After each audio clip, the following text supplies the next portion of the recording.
So we're here tonight to talk about vaping. We're here to talk about what these new products are, how the tobacco industry is targeting our youth with these products, and what you can do about it.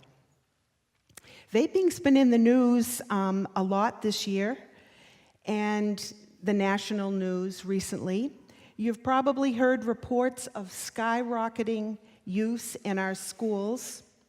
I don't have any vaping data specifically for Swampscott, but in 2017, 41% of Massachusetts high school youth have ever used an e-cigarette. And current use of e-cigarettes by high schoolers was higher than the use of any other tobacco products combined. And that's 11.4%. The commissioner of the FDA, Scott Gottlieb, is calling this e-cigarette use by youth an epidemic. And that's certainly what, in my work, as I travel around 50 communities in the northeast of Massachusetts, it certainly seems that there's a tremendous amount of use going on. This is not just a local issue, but a state and national one. So by now, I'm guessing many of you know what vaping is, but just to make sure, I'm going to take a minute to explain how vaping devices work and what our concerns are. So vaping is the act of inhaling and exhaling an aerosol, often called a vapor, produced by an electronic nicotine delivery device, and they have a battery, they have an atomizer, and they have a receptacle for the liquid. It has a lithium battery that heats the liquid that is then inhaled by the user. So Joyce is going to go over some of the products and how they've morphed and changed, because this industry is changing these products constantly. It doesn't matter, they're known by many names.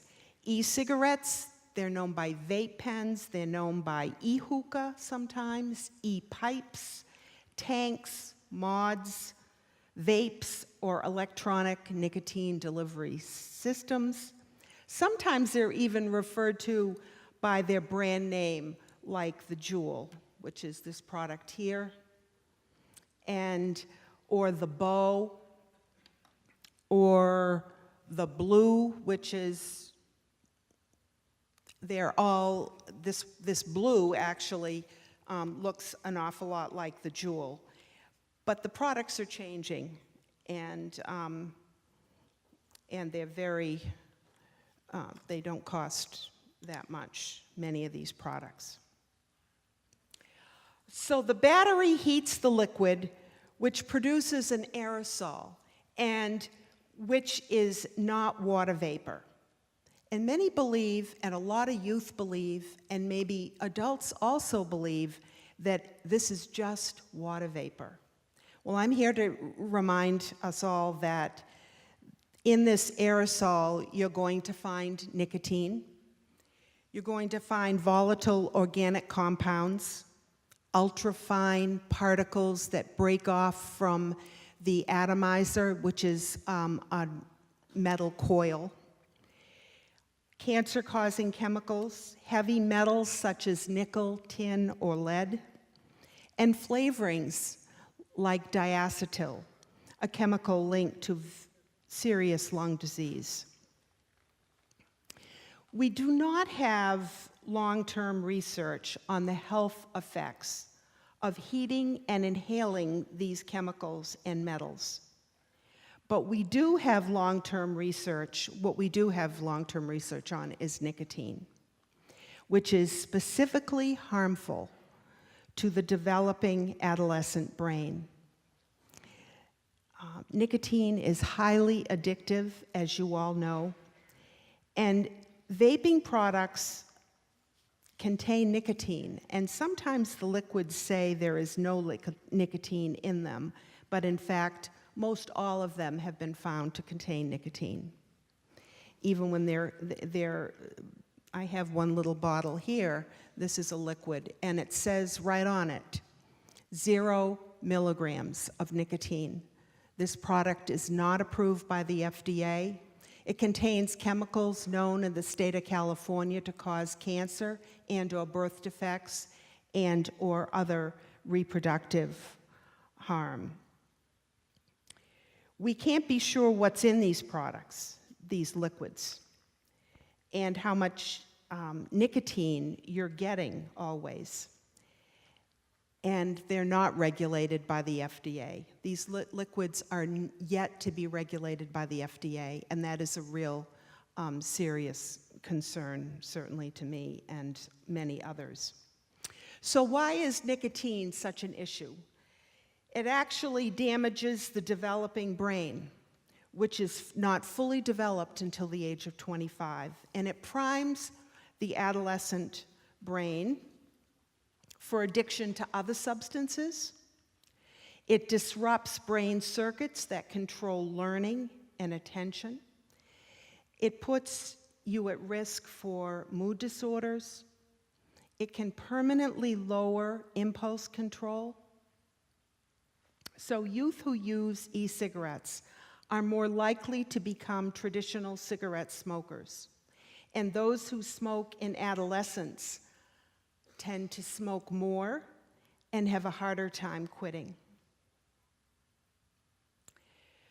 So I wanted to have a slide to show you what the new look of nicotine addiction is. And it's a slide with products that look like cigars, and they look like pipes, and they look like traditional cigarettes.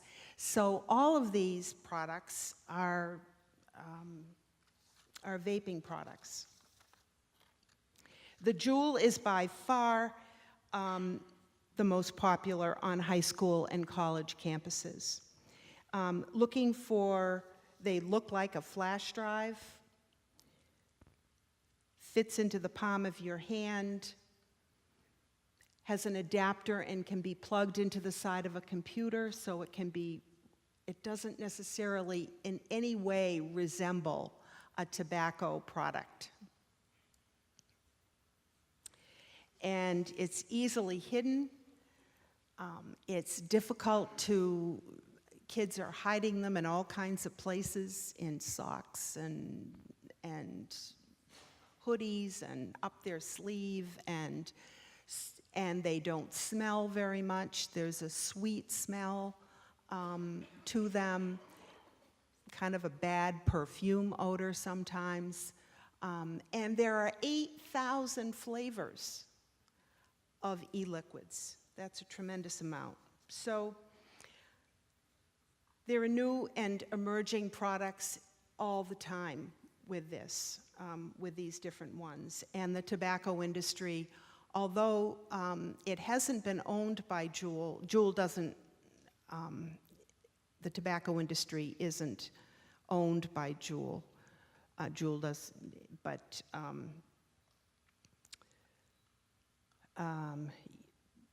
anyway. So let me be clear that the tobacco and vaping industry is targeting our kids. They've been targeting our kids for a very long time. But they use these sweet products, having 7,000 flavors, 8,000 flavors, all kinds. They're cheap. These little pods are a few dollars each, really, and a knockoff might be even cheaper. And they're easy to get. They're available in a lot of the convenience stores in communities that aren't restricting flavor.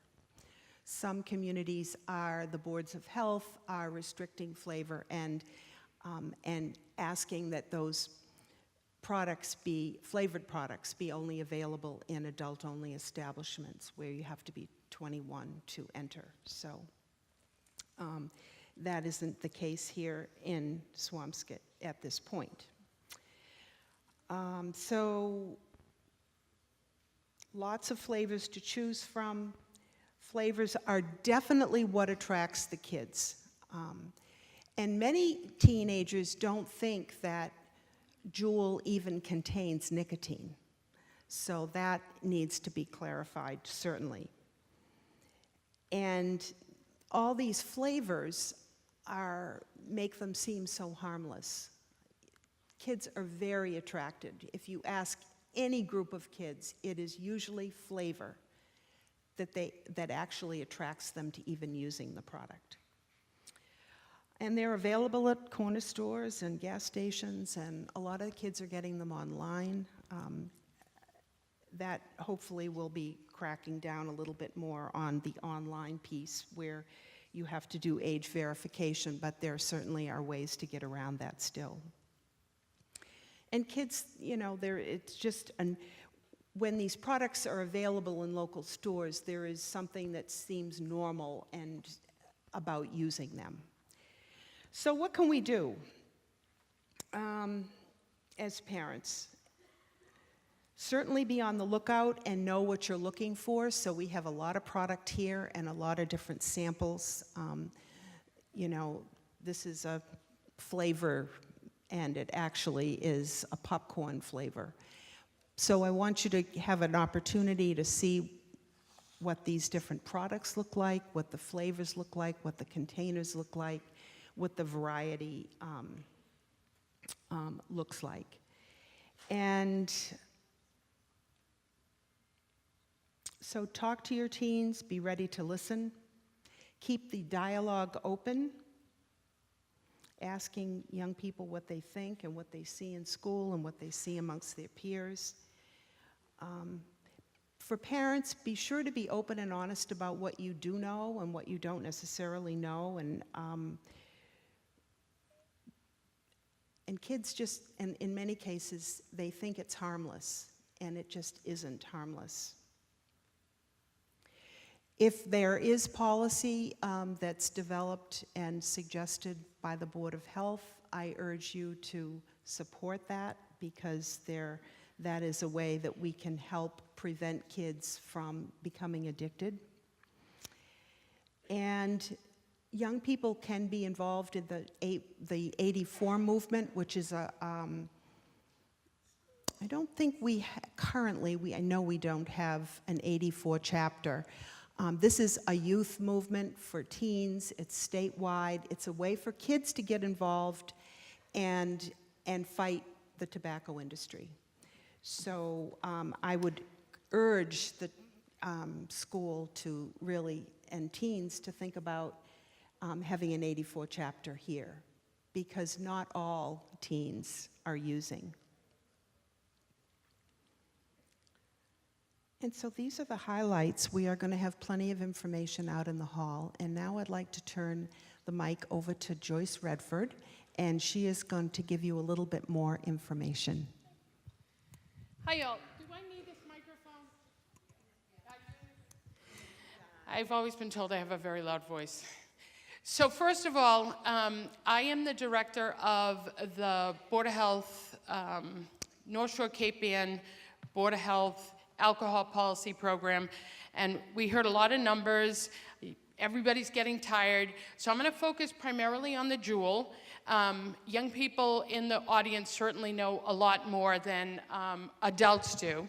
And primarily, I'm going to talk about the iteration of vaping. I'll tell you all that the tobacco industry, nicotine industry is alive and well. They're very good at marketing. They market more money on their products and advertising than any other company does. And it's the only product, this is tobacco and nicotine, that used as directed can kill you. Unlike cannabis, unlike alcohol, there's safe ways to potentially use that at the right age. No age is a safe age to use tobacco or nicotine.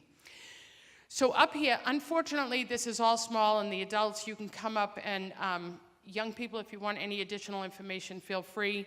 But I'm just going to go over, so how many of you remember, and this is for young people and adults, but probably more adults, remember when you were young, 11, 12, 13 years old, which is when most young people in history got addicted to tobacco, cigarette products. Remember the first time you or you knew somebody who took a hit off a cigarette? Just show of hands. Okay, so just in history, if you started to smoke, you took a hit, 2 hits off a cigarette, that eventually over time grew into maybe a half pack. Now we're talking about kids who are in middle school. No middle school person that I ever knew went from taking a hit off of a pack of cigarettes to a full-blown smoker within a month, smoking a pack or more a day. So this is where Juul comes in.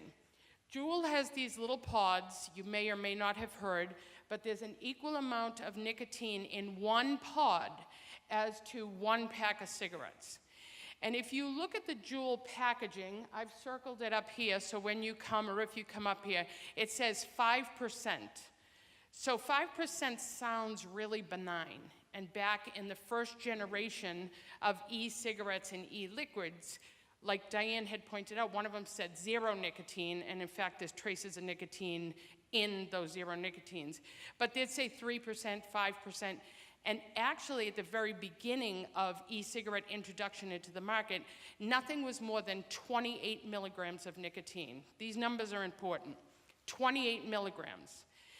There are 59 milligrams of nicotine in one tiny little pod. One pod of Juul. So now, nicotine is the addictive component of tobacco. So now we have knockoffs that come in more flavors, and what they're doing is they're cheaper, there are more choices of flavors for young people, and they've upped the ante. So this is 6%, which is the equivalent of a pack and a quarter of cigarettes in terms of nicotine content. So within middle school, you have young people who are vaping the equivalent of potentially a pack of cigarettes or a pack and a quarter. And unfortunately, that'll probably get worse before the federal government steps in. They've already identified this as an epidemic.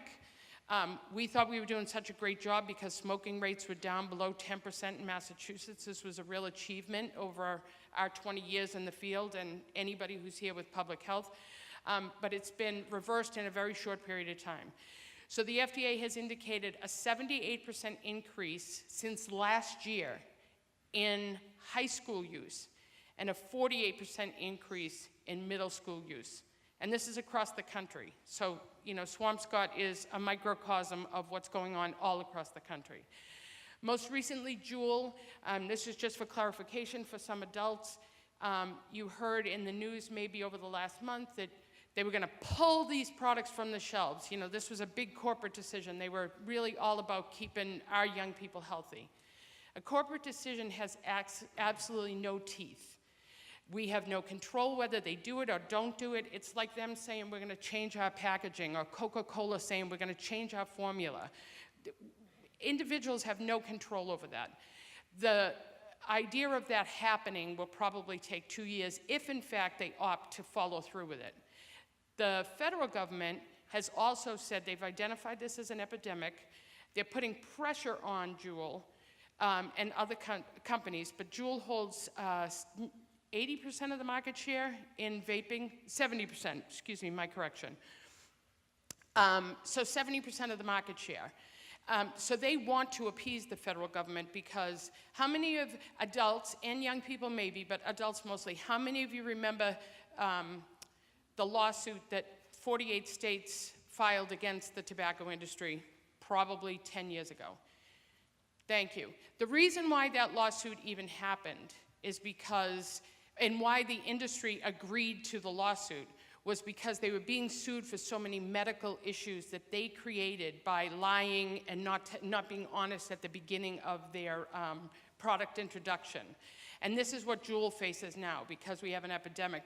And as Diane said, we don't know the long-term consequences. There are currently identified consequences. There's lung changes, obviously we know nicotine changes the brain, but the long-term consequences are not identified because why? It's not a long-term product yet. It hasn't been out that long. And flavor to adults and children, well, to children, young people. How many of you remember taking medicine now or maybe 5, 6 years ago, and it tasted horrible? What flavors did they sell it in? Or what flavors did you get your prescription in? What else? Strawberry. Flavors. They didn't say, oh, you're gonna have nicotine-flavored medicine. They flavored it, and grape is one of the strongest flavors that will mask other flavors. And the whole idea was the industry mimicked that by putting those flavors into their products, so they're easier for young people and adults to deal with. They make it less harsh, and all of those products are in the convenience stores here and around the state, unless you have places where flavored products are restricted, which is where I hope we go to in the town of Swampscott. So with that, I know you guys, it's late. I just want to say, if you're interested, come up. I'd love you to see these products up close and personal. And I'll talk to anybody over at the other table just to show you how it's graduated. Thank you. Are there any questions? Does anyone have a question I'd like to ask? Well, thank you for your attention. Oh, yes. That's an interesting question. How long does a pod last? Well, it depends on how many people are using it and how many hits they take off of it. Well, it's the equivalent. To 200, it's the equivalent to 200. 200 drags off a cigarette. But think of this, if you're a young person or an adult who can do this anywhere, there's no, there may be restrictions, but we said, sneaking it, whatever, your young people are more likely to be taking more hits more frequently than if they were smoking, because it would have been noticed. Anything else? Yes.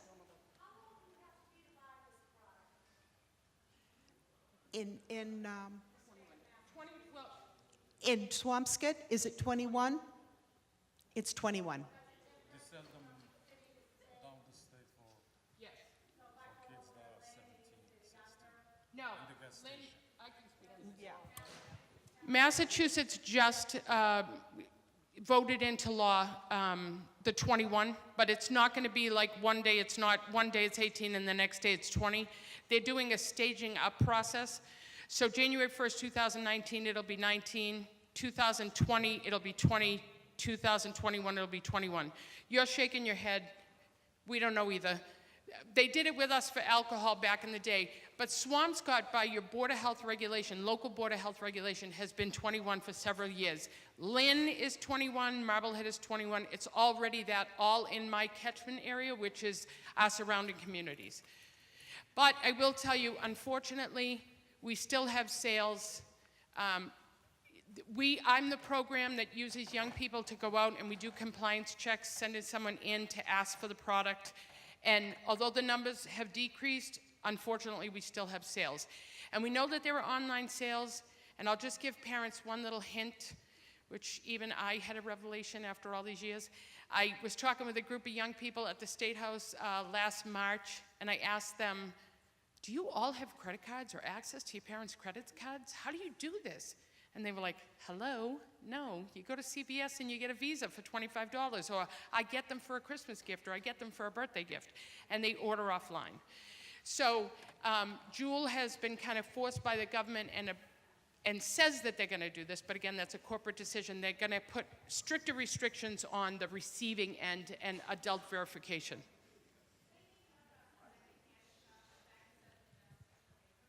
Not a lot, but we know that there's heavy metals in it, so there is some component of it. I would say if you're in a closed car, per se, if you were with kids and they were all vaping and someone wasn't, there would be some harmful effects, but there's not a lot of studies on it. Not studies, but it is not harmless. Yes. And there is nicotine in that cloud. How can you watch your kid? You test them every week? Urine test? And they are, and they're being exposed to nicotine. This gentleman said, is there a test? And unfortunately, there's not. There's for nicotine? Cotinine? Okay. I would say, I mean, just from a parent's, I mean, from a different perspective is I would be talking to my young person about it. And because a lot of young people just think it's vapor, it's air, I mean, it's water. And adults, you know, we're the ones who, yes. There you go. You can detect cotinine in urine. Yeah. Any other questions? So wise to do it every week for a kid? I don't, Be a parental decision. I would discuss it with the doctor. There you go. We had another. If there's a urine test for it. Yeah, and I mean, that isn't typically done, and I've never heard of parents testing. Was there another? Yes.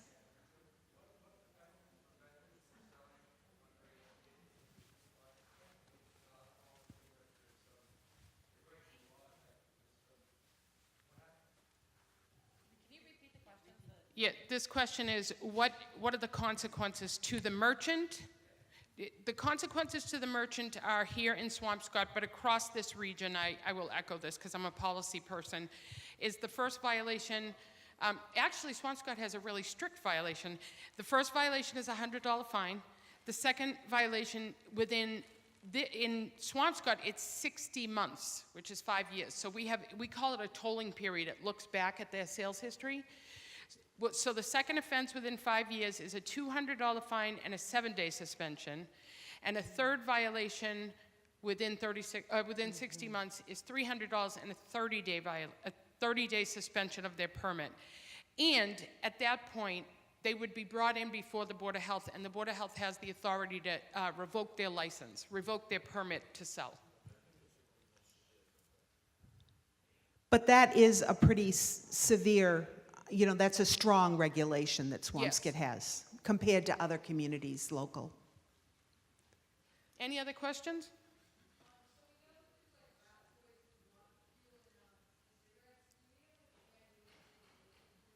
We do. He says, we know that there's rocket fuel and other things in tobacco and cigarettes. Do we know what's in e-liquids? Diane had mentioned that earlier, so. Well, there are cancer-causing chemicals in them, and the heavy metals are dangerous. And some of the components of the liquid, when they're heated, the propylene glycol that is in the e-liquid is very dangerous when it's heated. So, but there is a lot of research that we need to do because this is a 10-year-old industry. So we're going to be... And let us not forget, it has nicotine in it. It's nicotine, and that's really dangerous to the developing brain. Yes.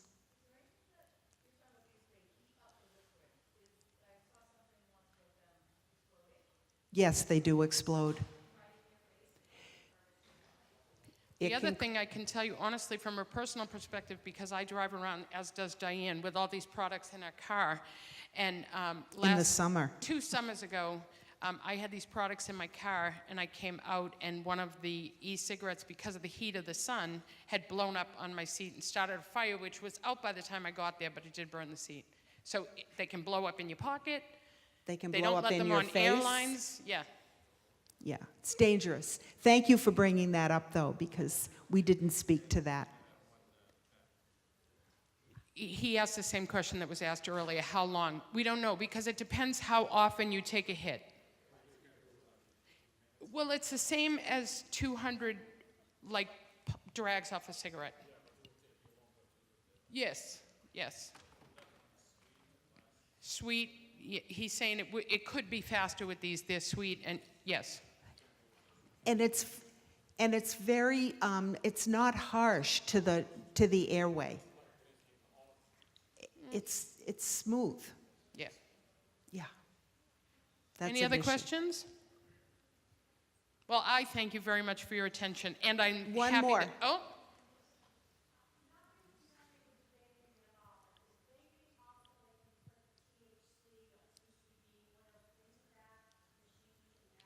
Yes. Absolutely. Well, the interesting thing about Juul is, and we can talk about this, about the iteration of products open chamber versus closed chamber. So closed chamber is something you'd dispose of. Open chamber would be something you'd fill. And Juul was initially started out as a closed chambered product. Kids are very smart. You can go on YouTube. Anybody can go on YouTube, not just young people, and figure out how to open them. But Juul then provided a refillable pod, which can be filled with anything you can liquefy. Anything you can liquefy can go into this chamber. Another question from a young person. I like this.